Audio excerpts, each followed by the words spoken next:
A esta hora vamos ya a saludar a nuestra primera invitada aquí de esta mañana de viernes 23 de julio del año 2021.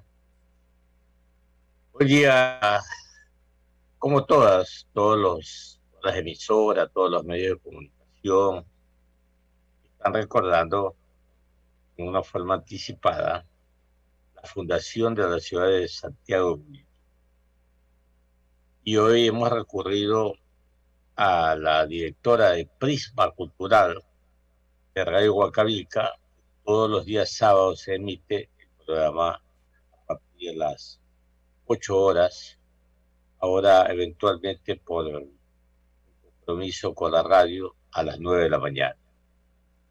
Ella es la doctora Narcisa Viteri, docente universitaria también, a quien le hemos pedido pues que nos ayude con una entrevista aquí en Huancavelica 830 AM. Bienvenida y por favor usted, licenciado Jorge Alberto Escobar Anguita, adelante. ¿Cómo le va? Muy buen día. No sé si nos escucha en este momento, Narcisa. Sí, buenos días. Buenos días a los oyentes de Radio Huancavelica. Un gusto, Narcisa. Buen día y bienvenida. Le saluda Jorge Escobar en compañía del economista Clever Chica acá en Contrapunto.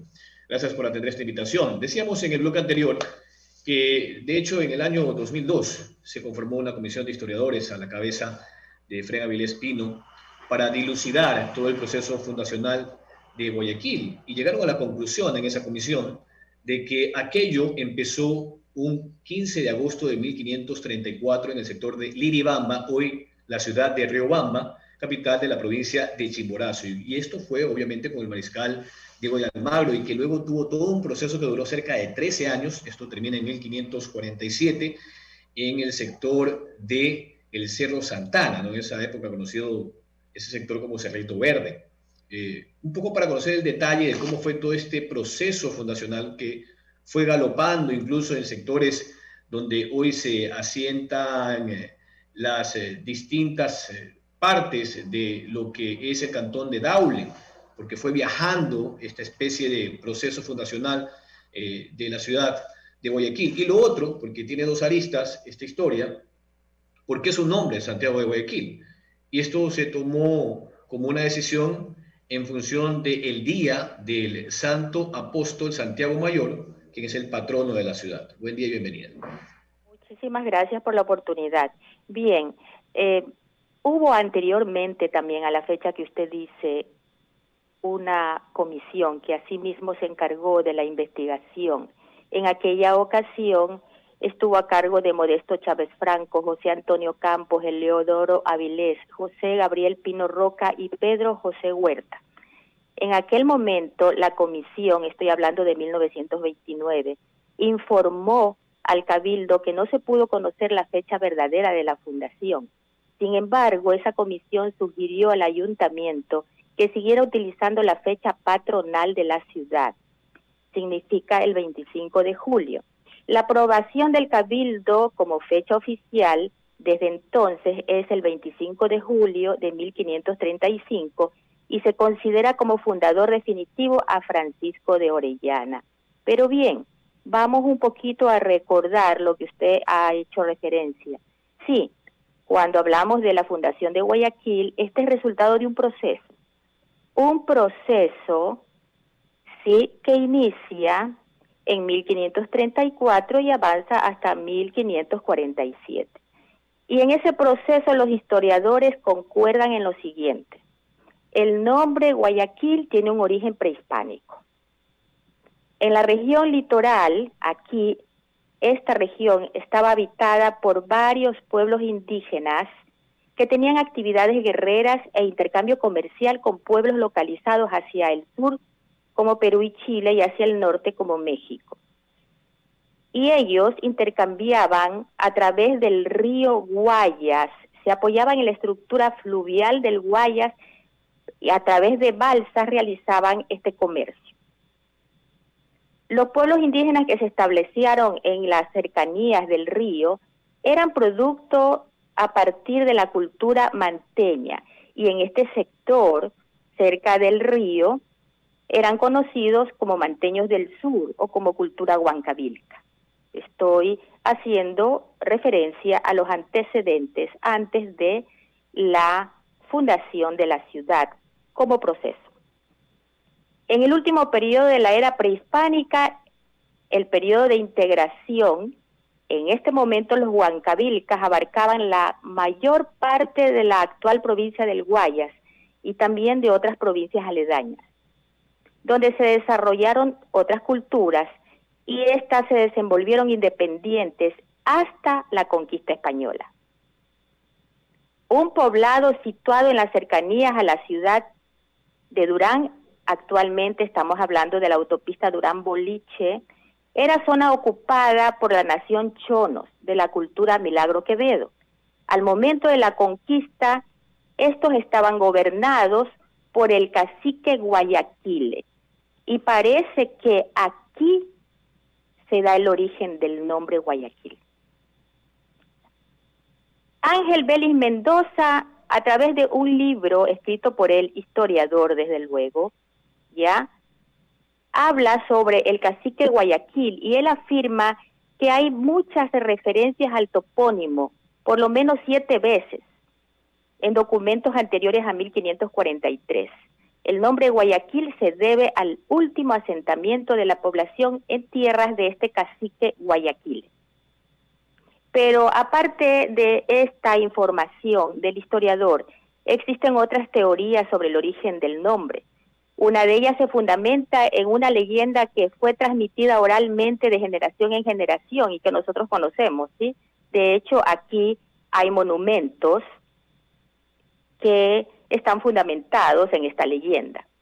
Se atribuye el origen etimológico a la unión de los nombres del cacique Guayas y de su esposa Quil, y que de acuerdo a la tradición popular escogieron luchar hasta morir antes de someterse al vasallaje de los conquistadores españoles.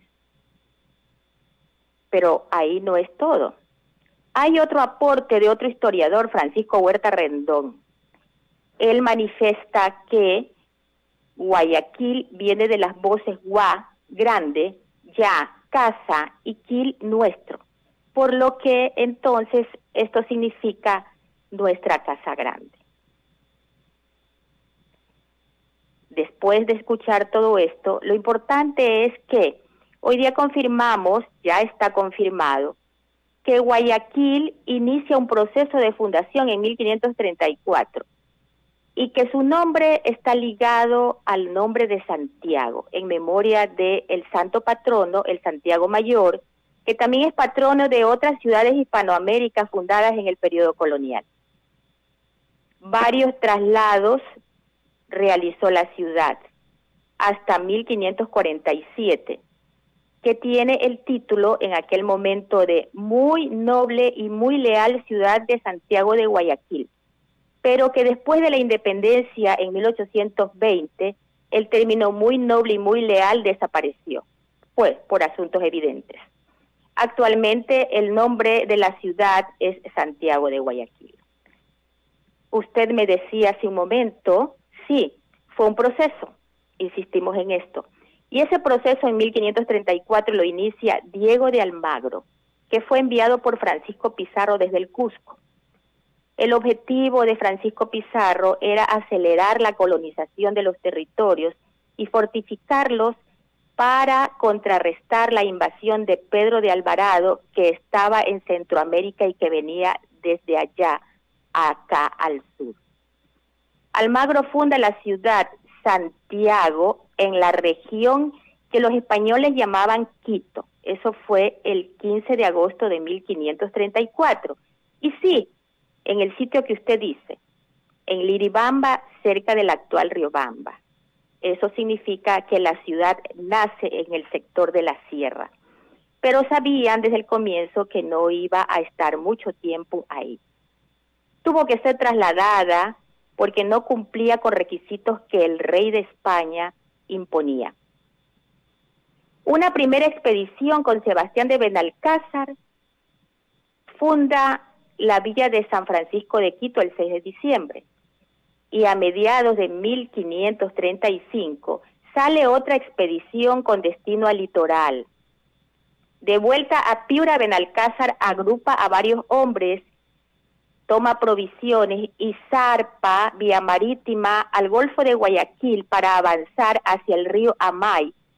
Este era el antiguo nombre del río Babahoyo. Y de esta manera trasladar la ciudad de Santiago a esta región litoral. Adopta ahí el nombre de Santiago de la Culata. Los nativos de este sector no permitieron realmente que la ciudad creciera. La población que fue fundada por Benalcázar en 1535 fue destruida por incendios provocados por este grupo de nativos que se denominaban los chonos. Luego se reconstruye y se traslada a un sitio denominado Yagual, y en esta ocasión fue en manos de Hernando de Saera. Estoy hablando de 1536, pero también fue atacada varias ocasiones. Por lo tanto, el capitán Francisco de Orellana ordena el traslado a otro sector de esta ciudad que estaba desprotegida. Diego de Urbina la mudó nuevamente a otra ubicación y los huancavilcas arruinaron al poblado. Estos así se fueron nuevamente, estuvieron obligados a trasladarse en 1543 cerca del primer asentamiento que Benalcázar había establecido. Se decide nuevamente reasentarla en la actual ubicación al margen occidental del río Guayas. Y realmente este proceso en este sector de la zona de la cuenca del río Guayas ya lleva como consecuencia también que la ciudad tome distintas denominaciones. Aparte de los nombres Santiago de Quito, como se inicia, también se la llega a conocer como Santiago de Nueva Castilla, como Santiago del Río de Daule y como Santiago del Río Amay. Estos son algunos de los nombres que recorrió, así como se trasladó la ciudad. Había dicho yo anteriormente que esta región, ubicada actualmente en la ciudad de Guayaquil, había estado habitada por tribus y culturas que habían dominado este sector. Estos pueblos se habían desarrollado a través de los periodos precerámico, formativo y de desarrollo regional. Para el periodo de integración, que se comprende aproximadamente entre el 500 hasta el 1534, las poblaciones precolombinas se habían extendido en todo el sector del litoral y se habían organizado en dos grandes culturas, la Manteño-Huancavilca y la Milagro Quevedo. Los pueblos no dependían unos de otros, tenían cierta autonomía, pero sí dependían de la red fluvial del río Guayas, que lo aprovechaban para la pesca y para el comercio, como lo había dicho anteriormente. En la parte occidental del río Guayas se extendían los huancavilcas o manteños del sur. Y esos dominios de este grupo alcanzaban a la península de Sumpe, actual Santa Elena. También alcanzaban al actual Manabí. En la parte oriental del río Guayas se encontraban los chonos, que también tenían varios asentamientos en el oeste de la provincia y casi en su totalidad también de la actual provincia de Los Ríos. Esta zona cercana al Golfo de Guayaquil también era zona de los habitantes punaes y jambelíes. Las localidades se encontraban en este sector. Y lo que los historiadores se han dado cuenta es que, a diferencia de las culturas precolombinas de la actual serranía de nuestro país, Ecuador, los pueblos a los que estoy haciendo referencia del litoral no han presentado indicios de haber soportado la invasión del imperio incaico, como ocurrió en cambio con las confederaciones andinas. decía al inicio de esta conversación con ustedes que la fundación de Guayaquil es resultado de un proceso de conquista. El objetivo de los españoles era trasladar un poblado, en este caso el de Santiago, a una zona cercana a las costas para que sirva como puerto para la colonia. Y así es como se realiza un primer asentamiento con Sebastián de Benalcázar, al que ya hice referencia, un segundo asentamiento con Hernando de Saera, un tercer asentamiento con Francisco de Orellana. Y en este momento voy a retomar sobre este asentamiento. En 1537 la ciudad había sido destruida por los nativos nuevamente. Y en el transcurso de este año empezó a despoblarse debido a los ataques de los chonos. Francisco Pizarro ordenó la reubicación y la reconstrucción de Santiago y le encomendó a Francisco de Orellana, que se encontraba en aquel momento en la ciudad de Puerto Viejo ejerciendo el cargo de gobernador. Orellana llegó de manera inmediata a Santiago para pacificarla y reubicarla, esta ocasión en las inmediaciones del sector conocido como La Culata. Sin embargo, Orellana partió nuevamente a Puerto Viejo y de ahí empezaría su viaje hacia Lima, dejando el título de alcalde a Juan Porcel. A mediados de 1538 volvió a la ciudad con el título de teniente de gobernador de Santiago de la Culata, y a finales de aquel año terminó la reconstrucción y reasentamiento del lugar. Pero hubo un cuarto y un quinto asentamiento con Diego de Urbina, porque la partida de Francisco de Orellana dejó consecuencias poco favorables para el poblado y se reanudaron ataques de los nativos. Esta ocasión los nativos se agrupaban con los chonos y los punaes. El sucesor en el cargo de teniente gobernador, Diego de Urbina, que ante las hostilidades de los aborígenes en mayo de 1542, decide un nuevo traslado hacia la parte occidental del actual río Daule, en lo que actualmente nosotros conocemos como el norte de la ciudad de Guayaquil. Y entre los motivos que tenía Urbina para realizar este traslado hasta el sector es que él consideraba que estos territorios que pertenecían a los huancavilcas convenían porque creía que los huancavilcas eran pacíficos. Sin embargo, los huancavilcas también destruyeron en su totalidad casi el poblado español, que era provisorio.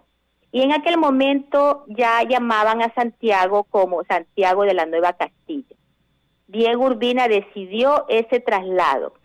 El nuevo asentamiento, uno nuevo, se realiza el 20 de septiembre de 1543, hacia el mismo lugar donde Sebastián de Benalcázar en 1535, 8 años antes, había establecido por primera vez la ciudad en la región. Aquí él lo había hecho con el nombre de Santiago de Guayaquil, en memoria del pueblo indígena que se había asentado cerca de este lugar. El último traslado y el asentamiento definitivo de Guayaquil, ¿sí?, se realiza entonces con un periodo de paz y de prosperidad interna. Pero los hermanos Pizarro, los españoles, y los hermanos Almagro se enfrentaban en una guerra que concluyó el 26 de junio de 1541 cuando Pizarro Francisco fue asesinado. Gonzalo Pizarro, quien había sobrevivido a la guerra, estaba temeroso de castigo por parte del rey español y decidió alzarse en armas contra la corona. Así, en 1544, en diciembre, Santiago de Guayaquil fue obligado a reconocerlo como gobernador del Cabildo. En 1546, Miguel de Estacio es nombrado por Gonzalo Pizarro con el título de teniente de gobernador de la ciudad. Y a principios de 1547, Pedro de la Gasca fue enviado para pacificar estos territorios y someter la rebelión de Gonzalo Pizarro. Ya Guayaquil, su población, estaba considerando un nuevo traslado debido a eventuales retaliaciones del teniente pizarrista Pedro de Puelles. Y ya se había escogido para el traslado la ribera opuesta del río Guayas, con la esperanza de tener mayor protección contra cualquier posible ataque. Sin embargo, el crecimiento que tuvo Guayaquil en esta etapa de paz hizo imposible y complicado ese traslado. Y finalmente es a mediados de 1547 que Guayaquil se traslada a la ribera occidental del río Guayas en las faldas del Cerrito Verde. Usted dijo hace un momento, ¿sí? El Cerrito Verde es el conocido como Cerro Santa Ana.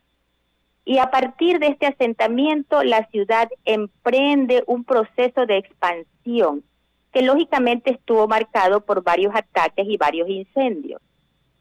Aquí la ciudad se conoce con el nombre de muy noble y muy leal ciudad de Santiago de Guayaquil. Y retomo lo que dije hace un momento. Cuando en 1929 el Consejo Municipal de la ciudad encarga a un grupo de investigadores para establecer la fecha definitiva, esta comisión informa que no se pudo conocer la fecha verdadera, pero sugirió al ayuntamiento que se siguiera utilizando la fecha patronal de la ciudad. Y el Cabildo porteño aprueba como fecha oficial el 25 de julio de 1535 y se considera como fundador definitivo a Francisco de Orellana. Esto es lo que podemos manifestar de la historia, de las coincidencias y los distintos esfuerzos que se han hecho para establecer realmente todo este proceso de el origen del nombre y de la fundación de Guayaquil, la perla del Pacífico. Guayaquil que en la etapa colonial demostró cómo sus pobladores son lo que actualmente se dice madera de guerrero. Muchas gracias, Narcisa, y sobre todo, ¿por qué el calificativo de cuna de libertad, ¿no? Esto empezó el 9 de octubre de 1820, continuó el 6 de marzo de 1845, siguió el 5 de junio de 1895 con la Revolución Liberal y ya en el siglo XX tuvimos la protesta obrera del 15 de noviembre de 1922 que terminó en una matanza en el gobierno de José Luis Tamayo y más tarde, en 1944, el 28 de mayo, la gloriosa. O sea, definitivamente Guayaquil ha sido ejemplo no solamente de supervivencia, sino de libertad, ¿no? De procesos libertarios y de revoluciones, porque su pueblo nunca se ha quedado quieto cuando ha visto amenazada su libertad y sobre todo su independencia a nivel político. Narcisa. El doctor Rodolfo Pérez Pimentel, que también es historiador, ¿sí? Él en uno de sus textos que se denomina Nuestro Guayaquil Antiguo, habla precisamente de 3 crónicas de Guayaquil que son importantes para destacar lo que ha sido la vida de la ciudad, pero ya estamos hablando aquí del siglo XVI. Él manifiesta, por ejemplo, que una de los cronistas, Cristóbal Molina, en la obra Conquista y Población del Perú, escrita en Lima desde 1552, indica que el pueblo de La Culata o Guayaquil no durará más tiempo con vida y se quedará sin gente que lo habite, porque hay en sus cercanías unas montañas formadas por árboles de mangle muy altos, derechos y tan duros que hacen pedazos las hachas con que las cortan. Además, si por esto fuera poco, la tierra está llena de surtidores y de manglares, por lo que la vida se torna difícil en extremo. Pero esto contradice lo que actualmente nosotros sabemos, ¿sí? El poblado, la población, los habitantes de Guayaquil han demostrado qué equivocado estaba Molina al manifestar en una de sus crónicas lo que acabo de decir. Ahora hay otras crónicas del fray Reginaldo de Lizárraga que también manifiestan o hacen o establecen descripciones de la tierra del Perú, según ellos, en un capítulo de su obra Descripción y Población de las Indias, que fue escrita entre 1596 y 1607. Cuenta aquí cosas muy curiosas de Guayaquil en estos años. Indica ser viejo conocedor de la comarca por haber llegado con sus padres 50 años atrás y que la ha recorrido a su gusto y antojo. Eso manifiesta este cronista. Pero al menos le atrae de Guayaquil sus casas muy abiertas y de madera, con techos de hojas de bijao, que permite la cría de insectos y sabandijas. Hay numerosas variedades de culebras, sapos muy grandes, víboras, ratones en cantidad.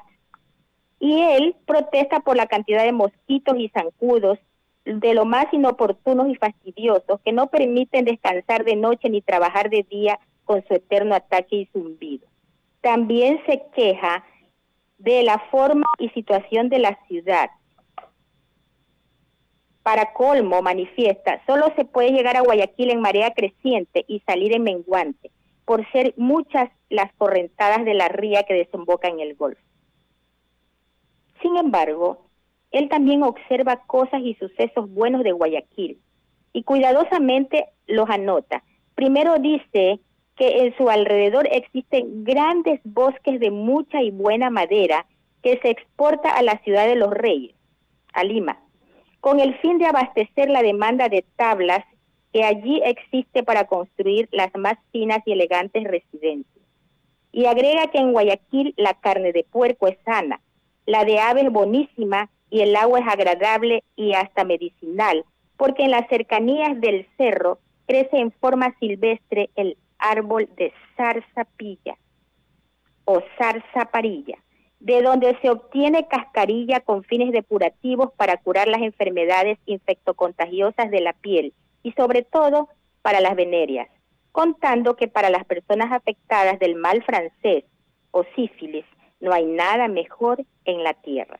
Estas son dos de las crónicas a las que hace referencia Pimentel en su obra Nuestro Guayaquil Antiguo, que sirve siempre como buenas referencias para que nosotros cada día aprendamos más de esta ciudad, de su origen, de lo que es Guayaquil y de todos sus antecedentes en la cultura manteño, huancavilca y Milagro Quevedo. La doctora Narcisa Cedeño ha hecho una síntesis de esta gran historia de Guayaquil, que como siempre hemos dicho es el puerto de la libertad. Que tenga un excelente fin de semana, doctora. Ha sido un placer compartir con usted este espacio para que nos ilustre a los ciudadanos y sobre todo que los guayaquileños tengan más elementos, más datos en su memoria colectiva sobre su origen, su historia. Economista. Y no se olviden de sintonizar el programa Prisma Cultural, que lo dirige ella todos los días sábados a las 9 horas aquí en Huancavelica 830M. Muchas gracias por su presencia y su ayuda aquí, orientando, recordándole a todos los ciudadanos guayaquileños y los que no son guayaquileños de la fecha de fundación de la ciudad de Santiago de Guayaquil. Que le vaya muy bien.